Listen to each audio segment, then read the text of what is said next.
I woke into a world already in motion, a carousel of alarms and ambitions, and somewhere between the first notification and the last unread message, I started asking a question I couldn't shake. What does any of this mean? I had the things I was told to want: comfort, connection, the glow of distant approval. But the more I gathered, the lighter I felt, like a house built from fog. At some point I realized I wasn't hungry for more. I was hungry for something I couldn't name. I tried to fill the ache with noise. I swiped through other lives until my thumbs felt like glass. I rearranged the furniture of my days, hoping that a new angle might cast purpose over everything like sunlight through blinds. And still, when the room went quiet, the same silence returned. It wasn't empty, exactly. It was heavy, like a sky before rain. Inside that sky, a question kept forming. If the meaning I am chasing never appears, can I still live? And not just survive, but live with the kind of clarity that doesn't need a script? I didn't want a clever answer. I wanted an honest one. That's how I stumbled into the desert of the absurd, the space where my need for meaning collides with the world's refusal to explain itself. I am a creature of questions. The universe is a master of silence. Between us, there is tension, and within that tension, there is my life. At first, the absurd felt like cruelty. I thought the silence was a judgment, some cosmic shrug that made my hopes childish. But the longer I stood there, the more I noticed something I had missed. The silence wasn't against me. It simply wasn't about me. The stars didn't answer my questions, but they kept shining. The river didn't solve my problems, but it kept moving. Existence, it turned out, wasn't a puzzle to solve. It was a presence to meet. And if I could stop demanding meaning long enough to pay attention, I might find that attention itself was a kind of meaning. Of course, I didn't arrive at this gently. I arrived like a person resisting sleep, thrashing, bargaining, writing manifestos in the dark. I told myself that once I reached the next milestone, meaning would show up like a courier with a sealed envelope. The envelope never came. What came instead were mornings I didn't want, evenings that felt too swift, and an anxiety that made time feel like a hallway, narrowing in both directions. So I sat with the emptiness as if it were a stranger on a bench. At first, we avoided each other's eyes. Then we nodded. Then, eventually, we talked. It said nothing I expected. It told me that my life was not failing. My expectations were. I was trying to barter with reality. I will endure the present if you promise me a future that justifies it. Reality doesn't bargain. It offers itself raw, breath, light, a body that will end, a heart that will not stop longing. Take it or leave it, it says. If you take it, live. That's when I remembered the old image, a person pushing a stone up a hill again and again while the stone rolls back down. In the past, I saw punishment. Now I saw rhythm. I saw a body learning the shape of its world, a spirit that refuses to let futility define it. The stone isn't a symbol of meaninglessness to me anymore. It's a reminder that repetition is how a life declares itself. I get up. I try again. I love again. The hill is not my enemy. It's the place where my courage becomes visible. Modern life disguises the hill. It turns the climb into calendars, dashboards, and sent from my phone. It asks me to be efficient at the expense of being alive, to convert feeling into output. I became excellent at crossing things off lists and poor at noticing the light on the table where I was crossing them. Emptiness followed excellence like a shadow. Then I understood. The emptiness was there to point, like a quiet finger, back toward the ordinary miracle I kept stepping over. I started practicing a small rebellion. I stopped asking the present to justify itself. I let a cup of coffee be a sunrise in disguise. I let a conversation be a home without walls. I let breath be a teacher. I discovered how much of my pain came from insisting that life explain itself before I allowed myself to love it. When I lowered the demand, the world rose to meet me. The same streets softened. The same sky grew larger. Even my restlessness became a kind of music I could move to. I still have days when the meaning slips through my hands as if my fingers were made of wind. On those days, I walk more slowly. I let the mind ache without trying to fix it. I let the heart speak in its first language, sensation. Sometimes that language is tightness in the chest. Sometimes it's a warm spread beneath the ribs. Sometimes it is just breath counting itself. I used to treat these as obstacles. Now I treat them as coordinates.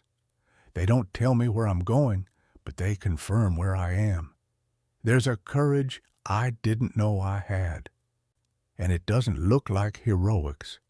It looks like ordinary persistence. It looks like telling the truth when a performance would be safer. It looks like admitting I'm lonely and reaching out anyway. It looks like forgiving myself for not being a machine. The more I practice this, the less the modern pressure system can bully me. I don't need to be optimized. I need to be here. Meaning, as I once imagined it, was a verdict handed down from above. Worthy, unworthy, success, failure. Your life mattered, yours did not. I don't believe in that courtroom anymore. I believe in kitchens and sidewalks and bus rides and desks, and the way a late afternoon can feel like an invitation without words. I believe in the soft bell of laughter in a room of tired people. I believe that when I pay attention, the ordinary shines like a coin just pulled from water. People sometimes ask me how I can be happy if life has no guaranteed meaning.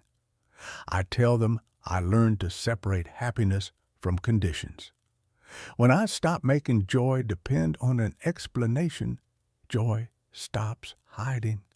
It shows up like a stray cat, sudden, unembarrassed, affectionate for no reason. It rubs against my shins on a Tuesday.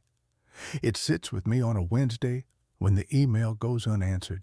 It curls up near my throat on a Friday evening when the city hums and I'm not part of the noise. I used to chase joy like a salary. Now I meet it like weather. This doesn't mean I deny suffering. It means I place suffering in a wider field. Pain, loss, the quiet despair that visits uninvited. These are real, and I honor them. But I also honor the resilience that keeps arriving. I am not proud of my anguish. I'm proud of my return. The heart breaks, yes, but it also expands. In the space the fracture creates, more life enters. I have found room for sorrows I once thought would drown me. Now they float. Some days they even teach me how to swim. Living this way has changed how I understand love. I used to think love was a promise against loss. Now, I think love is an agreement to face loss together, to say we will be here while we can, and what we give each other in this time will be real, even if it doesn't last, especially because it doesn't last. When I love with this awareness, gratitude replaces fear. I stop auditioning for forever and start showing up for now. There are mornings I wake with the old hunger for a meaning that will fix everything. I've stopped shaming that hunger. I greet it like a child and give it something nourishing, a page of writing, a walk. a call to someone whose voice steadies me. The hunger quiets not because I feed it answers, but because I feed it attention. I've learned that many forms of suffering are attention-starved moments. When I give them presence, they soften like knots under warm hands. If there is a philosophy here, it is not complicated. It's a way of turning toward life without appeal. I don't ask the river to write me a letter of recommendation before I step into it. I don't ask the sky to sign a contract before I trust its vastness. I don't ask time to promise me anything before I give it my whole face. When I live like this, the modern world can keep its scoreboard.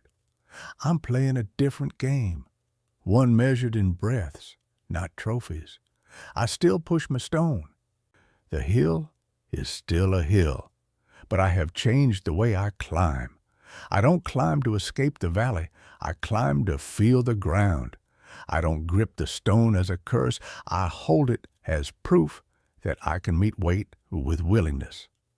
Somewhere along the path, a smile I didn't expect appears, and it doesn't come from victory. It comes from belonging. Belonging for me is not a club, it's contact. My life touches other lives. My attention touches the world. A barista hands me a cup, and our fatigue recognizes itself across the counter. A friend says, "I get it," and the sentence opens a window. A stranger steps aside at the crosswalk, and the moment feels like choreography. None of this explains the universe. All of it makes the day feel true. I have stopped trying to be extraordinary in the way the culture demands. I am practicing an ordinary that is awake. The thing that used to frighten me, the fact that all my efforts would be erased by time, now frees me. If nothing is permanent, I can be playful. If everything fades, I can be generous. If the show ends, I can pour myself into the scene I'm in without hoarding energy for the finale. The curtain will fall whether I'm ready or not. Better to dance while the music is audible. Sometimes I imagine my life from far above, as if I were a small light moving through a night map of other small lights. From that distance, no explanation can be seen, only motion. Yet the motion itself is beautiful. The pattern appears because we are all moving at once. My light doesn't need to be the brightest. It needs to be mine. When I let it be mine, comparison loses its teeth. I can admire another glow without dimming. Meaning, emptiness, modern life. These are not enemies in my story. They are elements, like air, fire, and water. Meaning is the shape awareness takes when it rests. Emptiness is the space awareness needs to breathe. Modern life is the field where awareness gets interrupted and invited, over and over until the invitation becomes irresistible. I used to think I had to escape the world to find myself. Now I think I have to find myself to meet the world. There is a sentence I return to when the day feels like a closed door. I am allowed to be here without a reason. Every time I say it, a lock inside me clicks open. The room grows larger. I remember that existing is not a test. It is an astonishment. The odds against it are unthinkable, and yet here I am, blinking in a light that has crossed an impossible distance to touch my face. I don't know what the future holds. I don't know if tomorrow will carry tenderness or trial, but I know this. I will meet it awake. I will let meaning be something I make in the act of attention. I will let emptiness be the winter that reveals my invincible summer.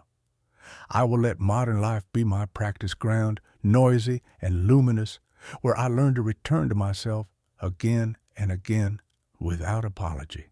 If I could whisper one thing to the person I was when this began, the one who felt like a house built from fog, it would be simple. You don't have to find meaning to be real. You have to feel your life. If you give it your hands, it will give you its pulse. If you give it your eyes, it will give you its light. If you give it your breath, it will give you its song. I still hear the old question sometimes, drifting up from the floorboards, what does any of this mean? I don't try to silence it. I let it sit beside me while I live. Together we watch the day do what it always does, arrive, unfold, close. The question never quite goes away, and neither do I. In that companionship, a quiet answer appears, not as a sentence, but as a state. The answer is this: I am here, I am alive, I am willing, and when the night comes, and the screens go dark, and the city exhale becomes audible, I feel something like peace. Not because I solved the riddle, but because I stopped turning my life into one. I step outside, the sky says nothing, and somehow that feels like permission. I whisper a thank you no one needs to hear. Then I go back in, set the alarm, and place tomorrow gently on the table like a fruit that will ripen while I sleep. I know the hill is waiting. I know the stone will need my hands, but I also know my hands are ready, and that readiness is my quiet joy. The meaning I was searching for doesn't exist in the way I imagined, and that's okay. The meaning I make is sufficient. The emptiness I feared is a door I can walk through. And this modern life, messy, restless, overlit, is the place where I get to practice being fully human, so I'll practice again tomorrow. I'll fall out of presence and return to it, lose the thread and pick it up, stumble and still keep my softness. I'll keep refusing the bargain that says I need a reason to deserve my own breath. I'll keep saying yes to the day the way a shore keeps saying yes to the tide. And if anyone asks me, quietly, as the evening leans across our shoulders, how I live with meaning, emptiness, and modern life, I'll tell them the truth I found in the desert and tested in the city. I stopped waiting for the world to speak and started listening to my own attention. I let being here be enough. I made a home in the unanswerable. I learned to love the day without a promise from the night. It turns out the soul does not need certainty to sing. It needs contact. It needs honesty. It needs a body willing to inhabit a moment without apology. When I give it that, it gives me back a life that feels like mine, unfinished, unguaranteed, and completely alive. I wake each morning to a world already in motion. The phones buzz before the sun rises.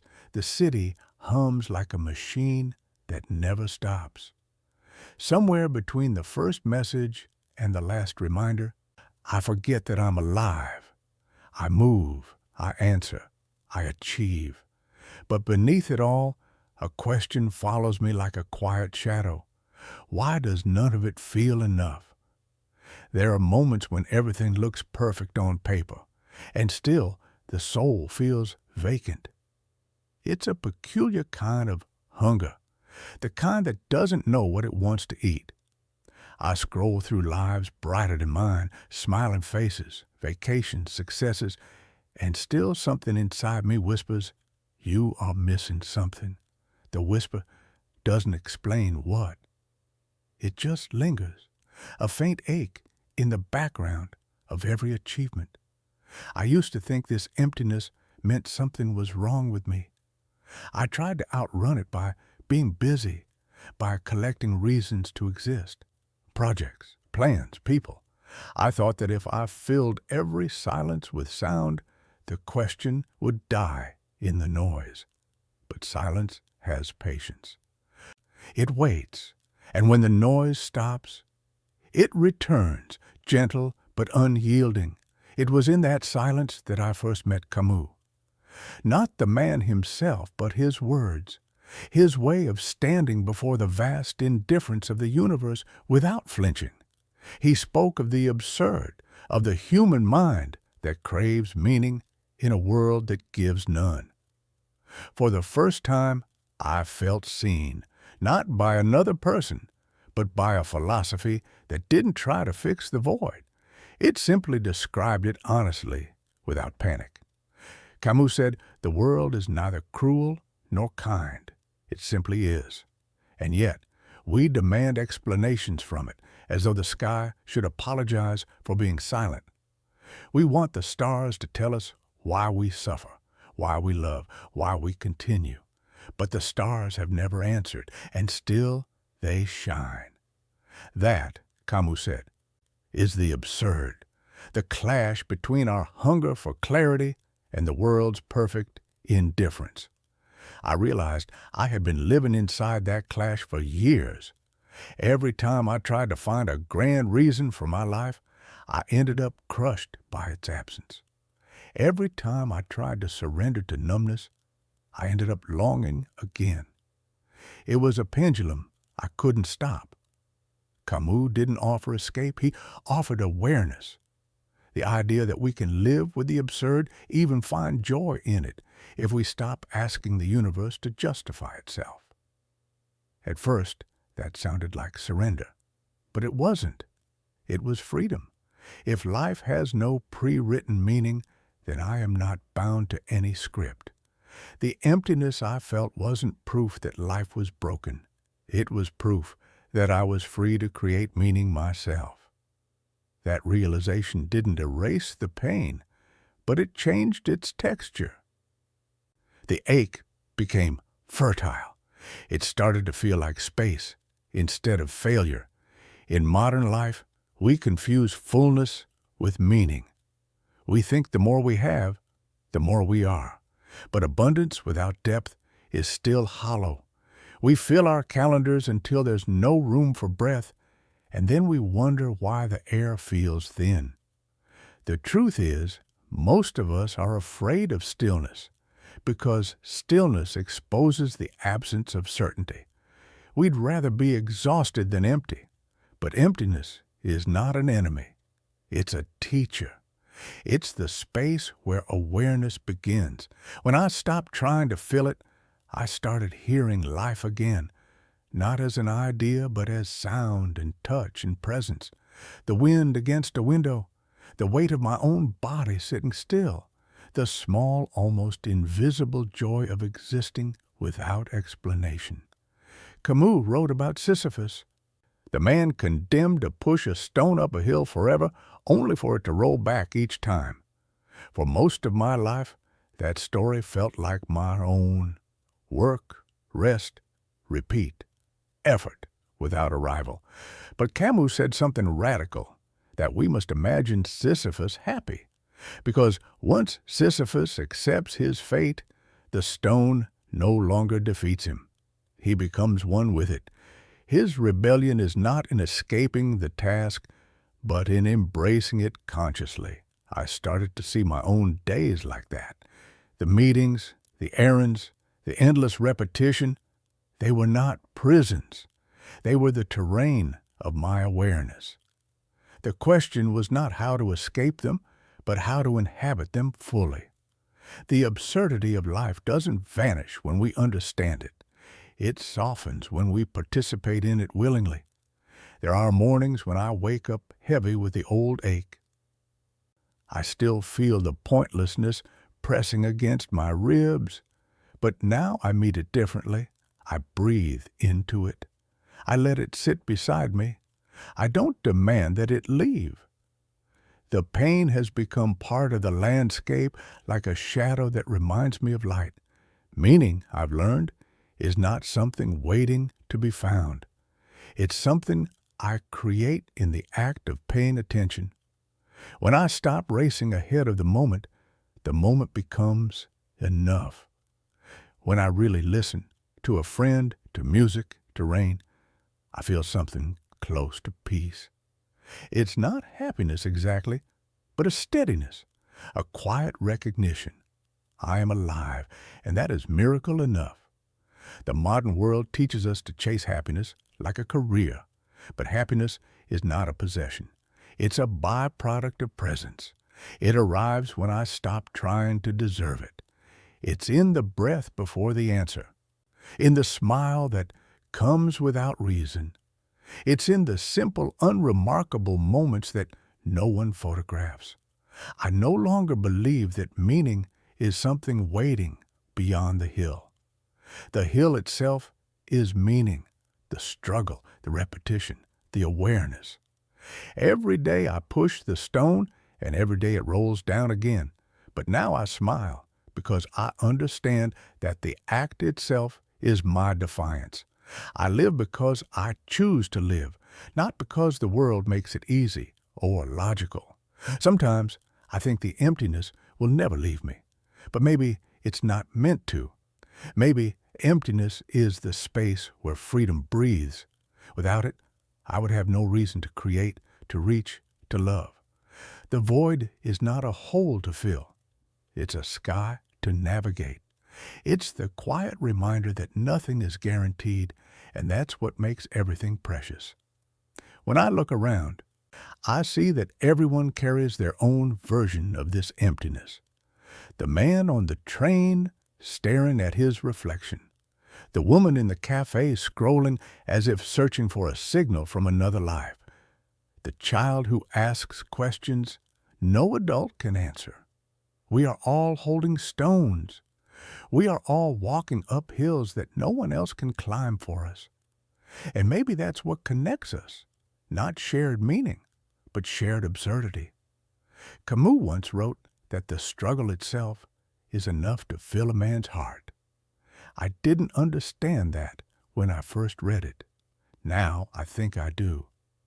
The point is not to conquer the struggle, but to let it teach you how to stay awake, to live in the tension between hope and despair without collapsing into either, to find light not beyond the darkness, but within it. I don't claim to have mastered this. I still stumble. I still lose the thread and chase old illusions. I still confuse attention with control. But each time I remember that I don't need a reason to live, I feel a kind of strength that has no name. It's not optimism. It's not faith. It's simply the will to exist without apology. When life feels empty now, I don't panic. I take it as an invitation to slow down, to look closer, to let awareness expand. The ache becomes a doorway. Through it, I remember that the world was never meant to fill me. It was meant to meet me. If I could speak to my younger self, the one who was desperate to find meaning, I would tell them, you are not broken for feeling lost. You are awake. The pain you feel is the evidence of consciousness touching reality. Don't turn away from it. Let it refine you. Let it make you softer, not harder.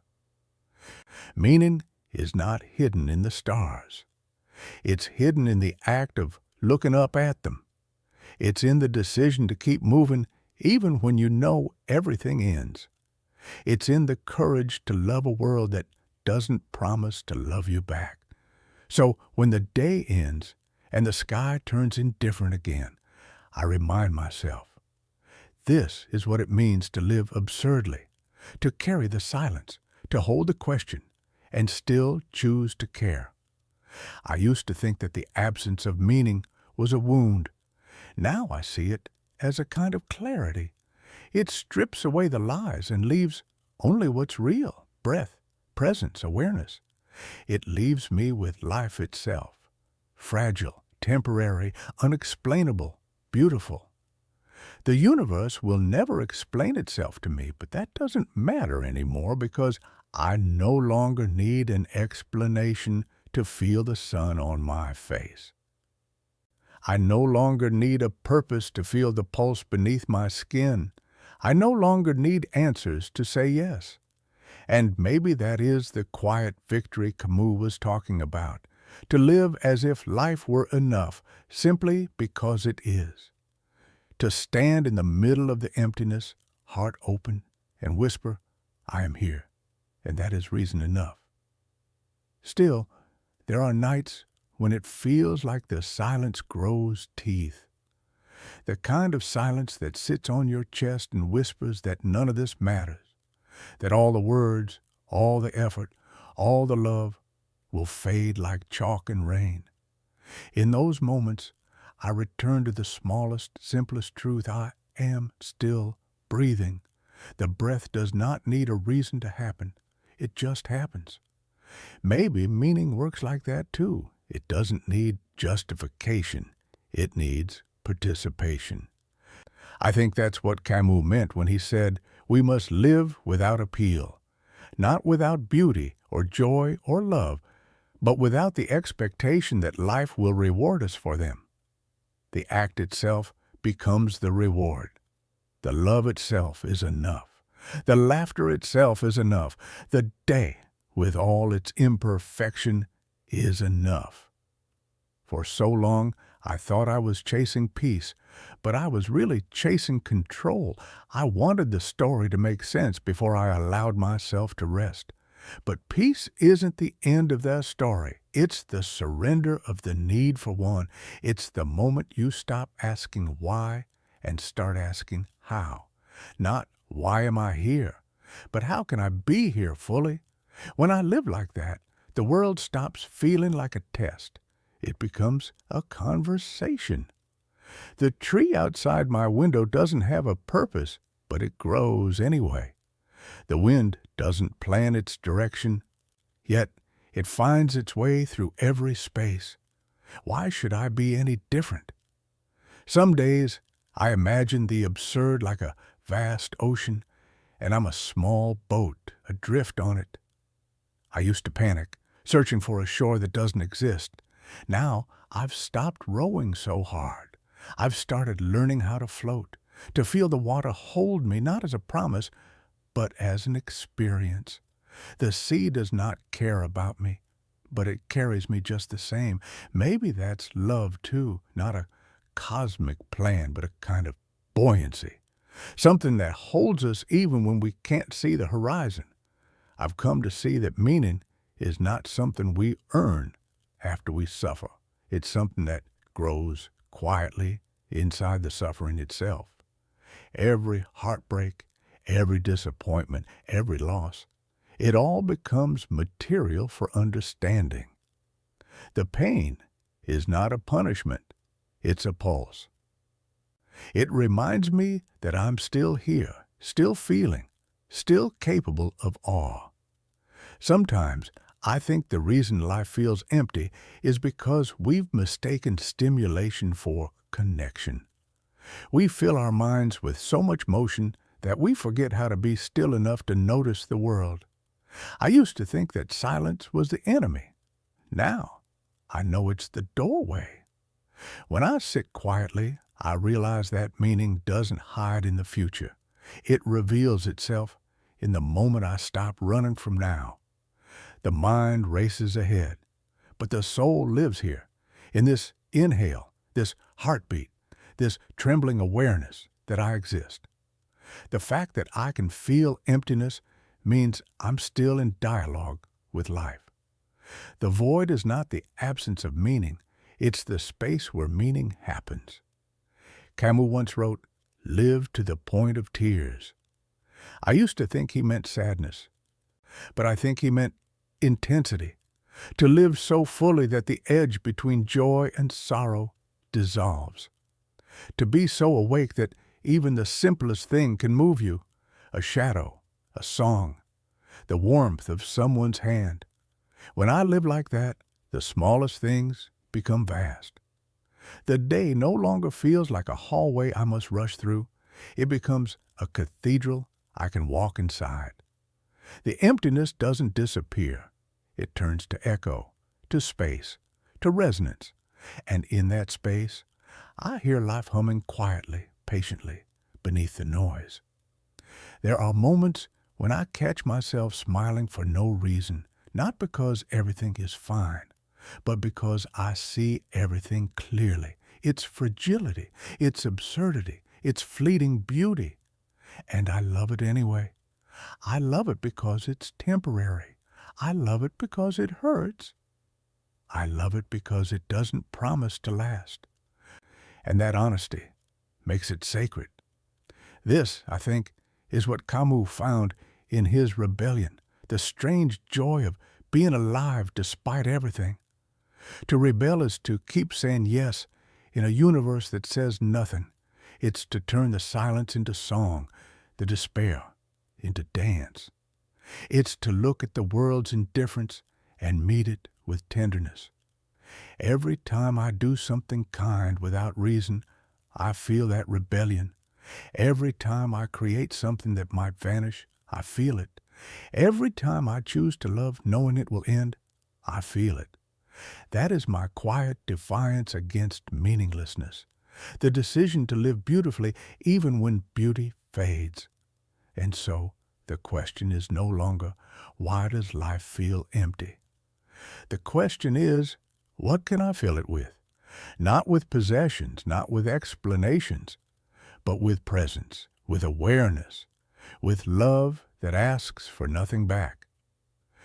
I have learned that the mind wants understanding, but the heart wants contact.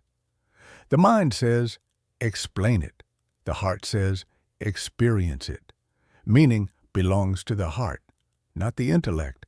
It's what happens when attention and gratitude meet. There are still nights when I forget, when the world feels too fast and I feel too small. But even then, something in me remembers to breathe, to stop and look at the stars, not for answers, but for their silence. The silence that once frightened me now feels familiar, like an old friend who sits beside me and says nothing, because nothing needs to be said. Maybe the truth is that life has never been about answers at all. Maybe it's about attention, about how fully we inhabit the questions. I don't need to know why I'm here to know that being here matters. I don't need a cosmic justification to watch the light shift on a wall and feel a surge of wonder. In the end, I think Camus was right. The struggle toward the heights is enough to fill a heart. My stone, my hill, my repetition, they are not burdens anymore. They are my way of saying thank you. Thank you for this chance to exist, however briefly, however absurdly, however incompletely. The world is still indifferent. It still does not care, but I do. And that difference, that small, stubborn flame of care, is what makes the human condition sacred. When I die, the stars will not notice. The cities will move on. The world will keep spinning its silent rhythm. But for the time I was here, I noticed, I loved, I paid attention, and maybe that is all the meaning that ever existed. So I will keep living, not waiting for the universe to whisper purpose into my ear, but speaking my own truth into its silence. I will keep waking up, pushing the stone, smiling at its weight.